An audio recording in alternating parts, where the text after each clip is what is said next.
Ah, fall, the season of adding vaguely pumpkin-like flavor chemicals to every conceivable foodstuff and pretending like it's something you can't do all year round. It's been a full year since I first started doing these seasonal recommendations, and while a lot's changed since then, my thumbnails have gotten a lot better for one all-important thing has stayed the same. There's a lot of new anime to watch right now and only so much time to watch it, but that's why I'm here, armed with an incredible 1-2 punch of too much free time and opinions to help you guys whittle all those choices down to 10 anime that you absolutely should be watching.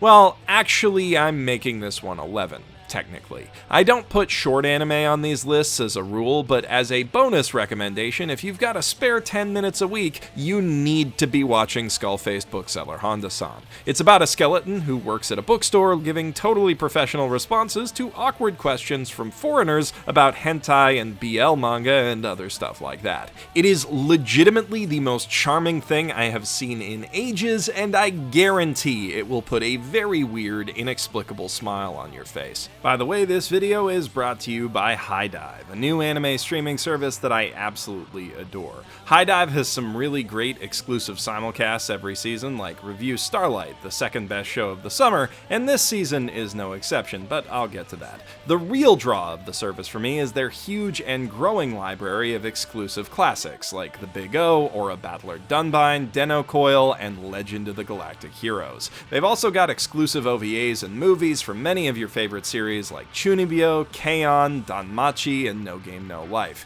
And most of their series can be watched subbed or dubbed. At $5 a month, they offer truly fantastic value. Click the link in the doobly-doo to start your 7-day free trial and see what's so great about HIDIVE for yourself today. With that out of the way, these are the ones to watch for fall 2018. And I've got to kick this list off by addressing the elephant in the room, don't I? Fall 2018 has brought with it a great new iteration of something that I've talked about a lot, often disparagingly. A show about an ordinary Japanese guy who leaves the real world for a fantasy land where he becomes stupidly powerful.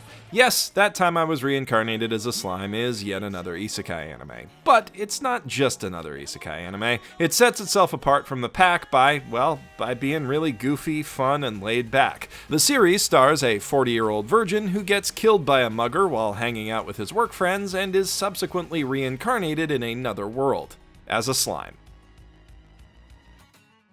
The series has a charming, cartoony sense of humor that reminds me a lot of the cel-shaded Zelda games and the Dragon Quest series, which is appropriate. The setting is a fantasy world with pretty substantial lore behind it, where danger looms in the distance and brave adventurers fight against evil, but everything is played with a laid-back, tongue-in-cheek attitude. This is a show where our hero's dying wishes are to get laid in his next life and to have his kohai please, for the love of God, nuke his hard drive before his family gets to it.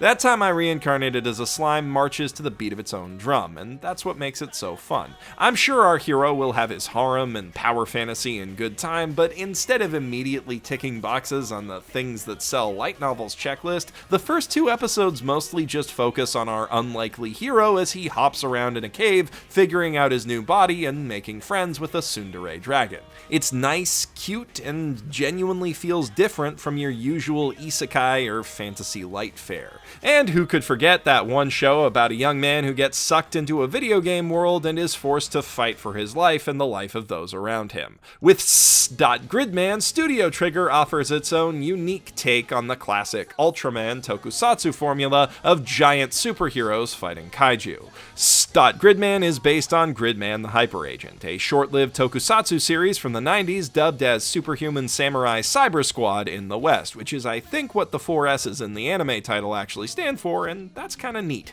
But you don't need to know any of that to appreciate this anime, which has an entirely original story. That story is about a young man named Yuta Hibiki, who wakes up one day in a female classmate's apartment, suffering from a bad case of amnesia and a worse case of trippy hallucinations. Computers talking to him, kaiju that nobody else can see looming over the city in the distance, that whole bit. As you can probably guess, he's not actually hallucinating, and to save the city from those kaiju, Yuta must dive into a retro computer and fuse with Gridman, the cybernetic superhero who lives within, turning into a giant warrior who can fight them off. In many ways, this is a standard tokusatsu setup. A big monster appears, Yuta turns into an equally big hero, and they fight. but the action is top-notch. The show really takes advantage of its animated nature to do things that just aren't possible in live action, while still maintaining the distinct physicality and weight of dudes in goofy rubber suits fighting each other on tiny sets.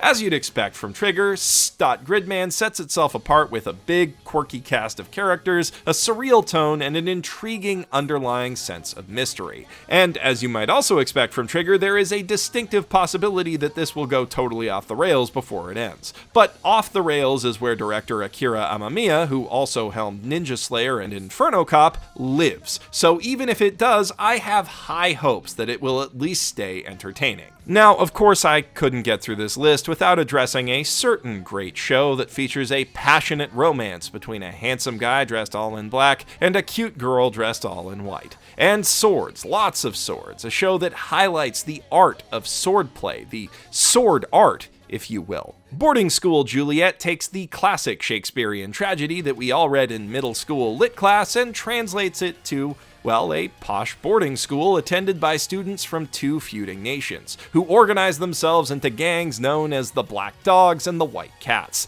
The leaders of those two factions, Romeo Inuzuka and Juliet Persia, are secretly in love with each other, which is a little awkward since their friends try to kick the crap out of each other on a daily basis. This isn't the first anime to borrow plot points from the Bard, or even the first to adapt his famous star-crossed lovers. Like Romeo x Juliet before it, this anime imbues its leads with fantastic romantic chemistry, going to lengths to make it clear not just that they love each other, but why they love each other, which is sadly very rare in romance anime. It also features some absolutely incredible sword fight animation, like, damn, LIDEN Films turns it up to 11 for the episode 1 climax. What sets Boarding School Juliet apart is that it transforms the tragedy into a romantic comedy, but one that remarkably still feels like a properly Shakespearean comedy, driven by exaggerated emotions and packed with soliloquies, convoluted plots gone awry, and lively supporting characters. You can tell that creator Yosuke Kaneda is coming at this adaptation with a genuine respect for Shakespeare's body of work. If you're interested in a different kind of swordplay involving more katanas, Lay-duce's new original anime, released the Spyce, has you covered. The series follows the exploits of the Tsukikage, a team of ninja spies comprised entirely of high school girls, because of course it is, named for famous historical ninjas, because of course they are, who must use performance-enhancing spices to gain superhuman abilities and do battle with a sinister criminal organization known as Morio. Our hero is Momo Minamoto, a young girl with almost superhuman senses who worries that her lack of courage might mean that she can never fill her dad's shoes as a cop. Momo's strong senses, most importantly her sense of justice, catch the attention of Tsukikage agents at her school, and after some cutesy Yuri-baiting hijinks, she finds herself recruited as a spy. It's hard not to note the similarities between this and Princess Principal, Studio 3 Hertz's anime about cute girls doing spy things from last year. But where that show was a serious wartime spy drama, Release the Spyce's supercharged espionage feels more in line with a goofy Saturday morning cartoon. The heroes are all upbeat modern teenage girls with modern teenage girl problems, and the villain lineup is of the cackling megalomaniacal Hail Cobra variety. And you know what? I kind of miss that Saturday morning cartoon feel sometimes, and it's nice to see it captured in a well-produced original anime with vague Yuri undertones. I don't exactly expect this to be some brilliant, taut spy thriller, but with character designs from Yuri creator Nomori and a script written by Akame ga Kill creator and Yuki Yuna writer Takahiro, I do expect it to be a goofy, moderately sexy good time. Thus far, it has delivered marvelously. Okay, so we've got one show about cute girls down and more to come, but what about the cute dudes? If that's what you're looking for, do not, I repeat, do not watch Dakaichi. Jesus Christ, I wish I could unsee it. What you should be watching is Run with the Wind, a new sports series from Haikyuu creators Production IG, which focuses on a quirky group of college-age misfits drawn together by their collective ambition to find a dorm room with cheap rent and free food. As it turns out, there's no such thing as a free lunch, and as a condition of their tenancy, they have to join the university's track and field club, led by an ambitious fourth-year Kiyose Haiji, who dreams of running in the prestigious Hakone Ekiden Marathon before he graduates. Actually, even if you're not actively watching it for the cute boys, you will probably love this show. Run with the Wind is one of the best produced shows of the season, presented with a real eye for cinematic storytelling, a strong sense of humor, and remarkable attention to detail. The show's environments feel truly lived in, and characters spring off the screen with expressive, lively body language. Run with the Wind has all the charm and visual energy of Haikyuu, but with a more reserved, mature script that gives away its origins as a seinen or adult manga, specifically a manga written by Funewo Amu author Shion Miura. If you've seen Funewo Amu or The Great Passage, then you know that means that we're in for some incredibly strong character writing here. And if you haven't, you really should watch The Great Passage too, because it is fantastic. If you enjoyed last season's Grand Blue Dreaming, Run with the Wind offers a less raunchy but no less fun take on the college sports experience. It's a show about passionate people following their dreams, dragging less passionate people along for the ride, and forging unlikely friendships along the way with, so far, a near-perfect mix of comedy and drama. If you're in the mood for drama that's a bit less grounded, Irozuku: The World in Colors is a stunningly beautiful original anime from PA Works that tells a tale of magic-infused romance. The series follows Hitomi, an emotionally stunted young woman from a family of witches who lives in a bleak future where magic is barely present, and who is unable to see color as a result of her dulled emotions. Hoping to help her grow and break out of her shell, Hitomi's grandmother sends her back in time to 2018, when she might just be able to make some real friends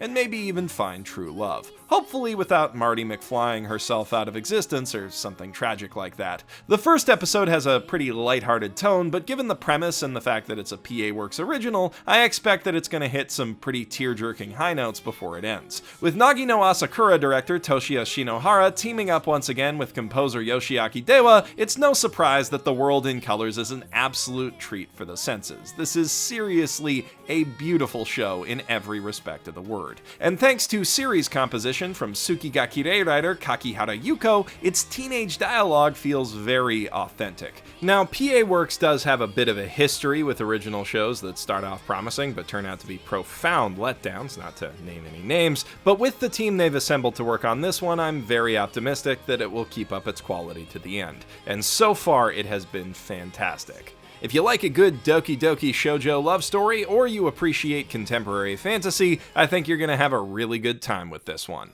It would almost certainly make Yu Koito's heart flutter. She's the protagonist of Bloom Into You, a girl who's read all about the warm, happy feelings of love in manga, but never felt it for herself. One day she meets a kindred spirit in the beautiful student council vice president, Nanami Toko, who has also never experienced love. Well, not until now. Yes, Bloom Into You is a Yuri anime, a sweet, tender one that really lives up to its shoujo manga influences. But one thing that it thankfully doesn't borrow from shoujo romance is the pacing. By the end of episode 1, we've already seen a confession, not to mention that most lurid and taboo of sexual acts, hand-holding. Although it does kind of immediately walk the confession back, and it seems like Yu needs some time to sort out her feelings, so maybe it will take the slow road after all.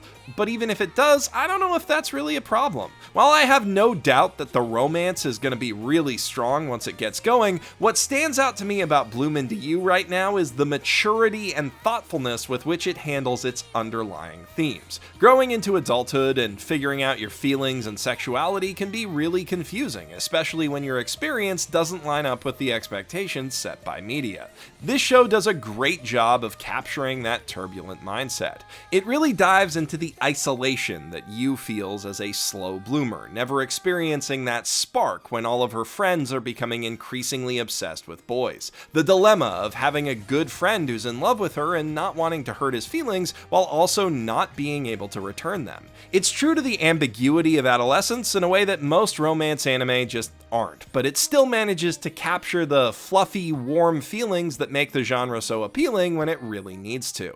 Okay, maybe all this talk about romance and realism is leaving you a little bored. I get that. Sometimes you just want a fast, punchy, ridiculous shonen battle series that will get your heart pumping. Lucky for you, the same studio and production team that made Ushio and Tora back in 2015 has reunited to adapt author Kazuhiro Fujita's next manga, Karakuri Circus. If you didn't watch Ushio and Tora, it was an adaptation of an older manga from the early 90s, which wasn't exactly retro. Unlike, say, Megalobox, it makes no attempt to hide the fact that it's an HD digital anime, but it still managed to feel exactly like the kind of red-blooded, testosterone-fueled shonen series that they just don't make anymore. Karakuri Circus captures that same tone and style, and I don't know, this might be my nostalgia talking, but I loved it then and I'm really loving it now. Even by shonen battle standards, Karakuri Circus has a heck of a weird gimmick. As the title suggests, most of the fighting is done by Karakuri, Japanese mechanical puppets that were traditionally used to do things like serve tea and entertain children. Though the puppets in this show are less concerned with entertaining kids than they are with murdering them. Well, with murdering one kid in particular, Masaru, the heir to a tech company fortune who's been pursued by mechanical assassins since the day his father died. Fortunately for Masaru, he has a pair of able-bodied protectors in Narumi Kato, a Kenpo master turned clown with a disease that will kill him if he can't make people laugh, and Shirogane, a puppeteer who wields a powerful Karakuri named Harlequin.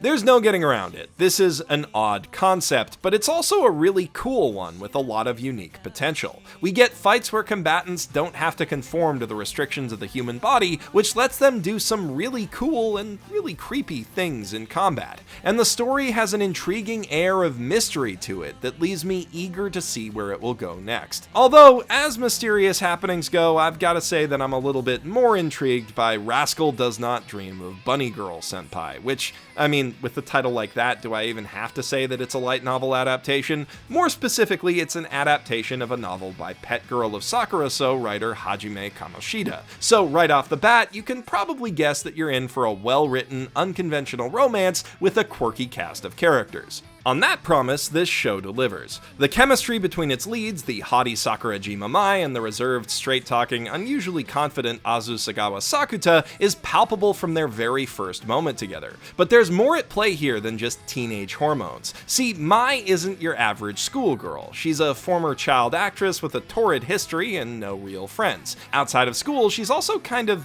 invisible to everyone but Sakuta, and wanders around wearing a bunny girl costume because, you know, she can. This invisibility seems to be a symptom of a broader phenomenon called adolescent syndrome, which causes supernatural events to happen to troubled kids going through puberty. A problem that Sakuta has also dealt with in the past, which prompts him to try to help his senpai out. Well, that, and it's also a good excuse to get to know her. The series so far has done an excellent job of balancing comedic elements, romantic tension, and a somewhat ominous supernatural puzzle that keeps the plot moving at a fast clip. And while there are a lot of light novel series that I could draw obvious comparisons to, it does a good job of differentiating itself from influences like Haruhi and Monogatari to stand apart as its own distinct thing.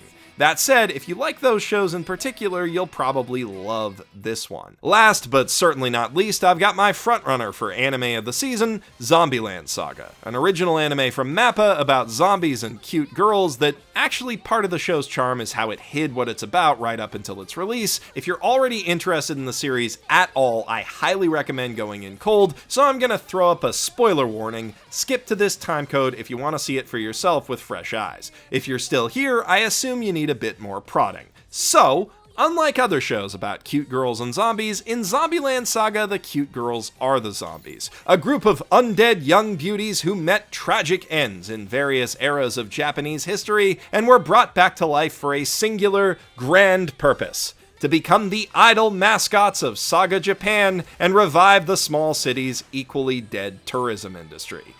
Yes, really, and it's goddamn brilliant. The series takes advantage of its undead heroines to work in some really brutal physical comedy, and it will certainly be a treat for anyone who's a fan of zombie films, but its real genius lies in its brutal satire of Japan's exploitative idol industry, represented by a sleazy, fast-talking manager character who has zero regard for the girls' well-being and basically just sees them as pretty-looking tools. It's rare enough to see biting social commentary in anime, let alone see it done well, but Zombieland Zombieland Saga nails it while balancing it against a genuinely lovable cast of characters and a fantastic sense of dark humor that anyone can appreciate, whether or not they care about what it has to say. Also, its OP is an absolute banger and probably the best of the season, barring an upset from JoJo. Speaking of JoJo, there's a new season of that out now too, and while on these lists I typically assume that ongoing series will just be watched by their existing fans, one of the really cool things about JoJo is that each new part stars a new protagonist in a new setting with a new main villain, so if you want to jump in, now's a really good time to start. As for other series that didn't quite make the cut, Radiant is a fun spin on shonen anime based on a French manga that I think fans of stuff like Naruto, Fairy Tail, and Magi will really dig.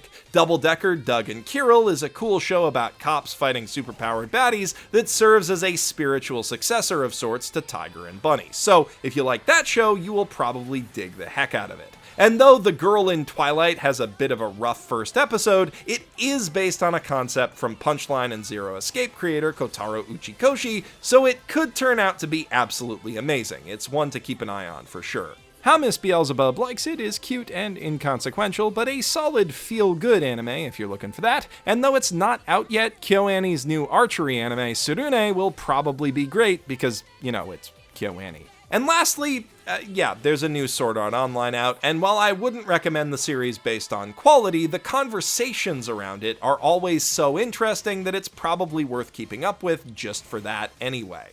I'll leave links in the doobly-doo to all of the shows that I mentioned if you want to check them out, and if you want to try out High Dive, make sure that you click that top link to get a 7-day free trial of their service today. While you're down there, I'd appreciate it if you'd leave a like, hit the subscribe button, and let me know in the comments below which anime from this season are your favorites. I'm Geoff Thew, professional shitbag, signing out from my mother's basement.